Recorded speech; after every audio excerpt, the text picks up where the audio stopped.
তো জাকাতের বিষয়টা ওইরকম সময়ের সাথে সম্পৃক্ত, কিন্তু আমরা কিন্তু সময় সম্পর্কে সবচেয়ে অসচেতন, আর জাকাতের সময় সম্পর্কে আরও বেশি অসচেতন। যেমন আমাদের সবচেয়ে বড় ভুল ধারণা হচ্ছে আমরা মনে করি রমজান আসলে জাকাত দিতে হবে। তো যেহেতু মানুষ মনে করে রমজান আসলে জাকাত দিতে হবে, এই জন্য আমরাও রমজান আসলে জাকাতের আলোচনা করি। কিন্তু আসলে জাকাতের সময় তো জাকাতের সময়ের মতো। সেটি কি?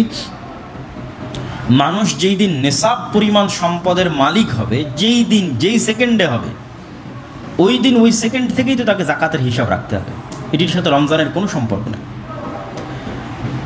তো জাকাত আদায়ের জন্য দুটি শর্ত পূরণ করতে হয়। 1 নম্বর, নেশাব পরিমাণ সম্পদের মালিক হতে হয়। 2 নম্বর, নেশাব পরিমাণ সম্পদের উপর 1 বছর অতিক্রম হতে হয়। তাহলে নেশাব পরিমাণ সম্পদ কি, তার উপর 1 বছর অতিক্রম হবে কিভাবে? নেশাব পরিমাণ সম্পদের যে মাপকাঠি, রাসূলুল্লাহ সাল্লাল্লাহু আলাইহি ওয়াসাল্লাম সেই মাপকাঠিকে নির্ধারণ করেছেন স্বর্ণের সাথে, সেই মাপকাঠিকে নির্ধারণ করেছেন চাঁদির সাথে। এবং অত্যন্ত আশ্চর্য হতে হয় যে দ্বীনে ইসলাম যে সত্য দিন, এত বড় একটা সায়েন্টিফিক্যাল ক্যালকুলেশনে আজ থেকে 1400 বছর আগে ভুল হয়নি। যদি রাসূলুল্লাহ সাল্লাল্লাহু আলাইহি ওয়াসাল্লাম স্বর্ণ বা রৌপ্যের ভিত্তিতে হিসাবটা না দিতেন, অন্য কোনো ভিত্তিতে হিসাব দিতেন, তাহলে আজকে দেখা যেত একটা গরিব মানুষের উপর জাকাত ফরজ হয়ে আছে। কিন্তু এমন একটা হিসাবের সাথে এটিকে কানেক্টেড করে দেওয়া হয়েছে যে পৃথিবী যতদিন থাকবে ততদিন এই মানদণ্ডটাই ধনীর মানদণ্ড, এতে কোনো সন্দেহ নেই। আপনি আজকেও স্বর্ণের হিসাব অনুযায়ী হিসাব করেন যে 7.5 ভরি স্বর্ণের বাজার মূল্য কত, আপনিও বলবেন যে না, গরিব মানুষের উপর জাকাত ফরজ করা হয়নি, ধনী মানুষের উপরে জাকাত ফরজ করা হয়েছে, যে লোকটা আদায় করতেছে সে ধনী। তো এই যে সায়েন্টিফিক্যাল ক্যালকুলেশন, এটাকে অন্য কোনো কিছুর সাথে কানেক্টেড না করে স্বর্ণ এবং রৌপ্যের সাথে কানেক্টেড করা, এটা অনেক গুরুত্বপূর্ণ। তথা পৃথিবী যতদিন থাকবে স্বর্ণ এবং রৌপ্যের দাম কখনো তার নিজ যুগের তুলনায় অগ্রহণযোগ্য, অকেজ এবং অচল হবে না। টাকা অকেজ অচল হয়ে যেতে পারে, টাকার মান কমে যেতে পারে, ডলারের মান কমে যেতে পারে, কিন্তু সে পৃথিবীর চলন্ত গতির সাথে সম্পৃক্ত থাকবে, এখনও আছে। তো 7.5 ভরি স্বর্ণ অথবা 52.5 তোলা রৌপ্য, যা বর্তমান বাজার দর অনুযায়ী যদি আমরা স্বর্ণের হিসাবে হিসাব করি, এখন স্বর্ণের দাম একটু বেশি, তাহলে 8 থেকে 9 লক্ষ টাকা বা 10 লক্ষ টাকার কাছাকাছি অনেক সময় দাম ঠেকে যাচ্ছে। আর যখন স্বর্ণের দাম এত বেশি ছিল না, তখন 7 থেকে 7.5 লক্ষ টাকায় স্বর্ণের হিসাব অনুযায়ী জাকাতের নেশাব ধরা হতো। তাহলে আমরা হিসাব করব কিভাবে? প্রথম যেই দিন আপনি 7 থেকে 7.5 লক্ষ টাকার মালিক হচ্ছেন, তো আপনি হিসাব করবেন কিভাবে? এটাও একটা প্রশ্ন। অনেকে আলাদা আলাদা হিসাব করে। আলাদা আলাদা হিসাব করা না, একত্রে হিসাব করতে হবে। একত্রে হিসাব করার জন্য আপনাকে জানতে হবে যে আপনার সম্পত্তির মধ্যে জাকাতযোগ্য সম্পদ কী কী। জাকাতযোগ্য সম্পদ হচ্ছে ওই জমি, যেই জমিতে ফসল আবাদ হয়, সেটা জাকাতযোগ্য সম্পদ।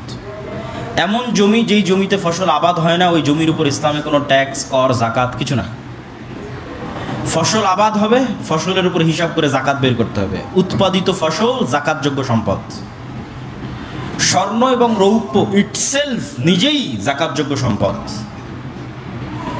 ব্যবসায়িক পণ্য, যেই ব্যবসার মাধ্যমে মানুষ টাকা ইনকাম করে, মানি মেক করে, টাকা বানায়, ওই ব্যবসায়িক পণ্য জাকাতযোগ্য সম্পদ। সেটা যে ধরনেরই ব্যবসা হোক না কেন। আর 4 নম্বর হচ্ছে চতুষ্পদ জন্তু জাকাতযোগ্য সম্পদ। তবে অবশ্যই প্রত্যেকটার হিসাব আছে, সেই হিসাব অনুযায়ী তাকে পৌঁছতে হবে, তখন জাকাতযোগ্য হবে। কিন্তু মোট জাকাতযোগ্য সম্পদ দাঁড়ালো 4টে।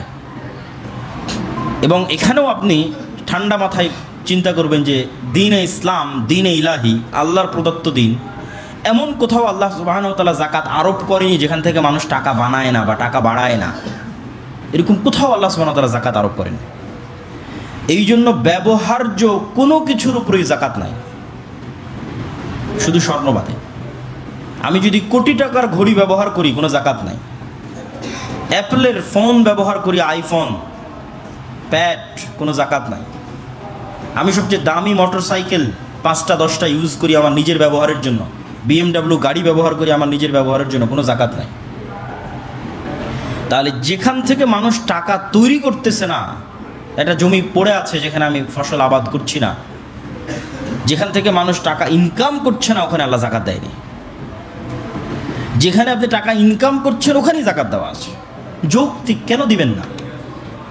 আপনি আল্লাহর জমিন ব্যবহার করে, আল্লাহর আসমানের পানি, আল্লাহর মাটির নিচের পানি ব্যবহার করে জমিন থেকে ফসল উৎপাদন করছেন, উৎপাদিত ফসলের জাকাত দিবেন না? মানুষ যখন চতুষ্পদ জন্তু আবাদ করে, চতুষ্পদ জন্তু থেকে ইনকাম হয়, চতুষ্পদ জন্তু বাচ্চা প্রসব করে বাড়তে থাকে বাড়তে থাকে বাড়তে থাকে, বিক্রি করতে থাকে, ডিম দেয়, দুধ দেয়, অসংখ্য ইনকামের রাস্তা। তাহলে কেন আপনি সেখান থেকে জাকাত দিবেন না? আর স্বর্ণ এবং রৌপ্য তো নিজেই পৃথিবীর অর্থনৈতিক মানদণ্ড নির্ধারণ করে, এই জন্য স্বর্ণ এবং রৌপ্য জাকাত দিতে হবে। ওটা নিজেই অর্থ, স্বর্ণ এবং রৌপ্য নিজেই টাকা। আর ব্যবসায়িক সম্পদ, কেননা আপনি সেখান থেকে ব্যবসা করছেন, ব্যবসা করে আপনি ইনকাম করছেন। তাহলে এই চারটে জাকাতযোগ্য সম্পদ। আর এই চারটে থেকে বাদ যাবে কি কি? মানুষ যা আশেপাশে বাড়িতে ঘরে ব্যবহার করছে সেটা বাদ যাবে, মানুষ যা কর্জ করে রেখেছে, ঋণ করে রেখেছে সেটা বাদ যাবে। কর্জ এবং ঋণের ক্ষেত্রেও দুটো বিধান আছে, সেটা আমরা বলবো। মানুষ ব্যবসা করতে গিয়ে ব্যবসায়িক পণ্য, কাঁচামাল, বিক্রিযোগ্য পণ্য বাদে তার যা ফিক্সড অ্যাসেট আছে, ফিক্সড সম্পদ আছে, সেগুলোর কোনো জাকাত নাই।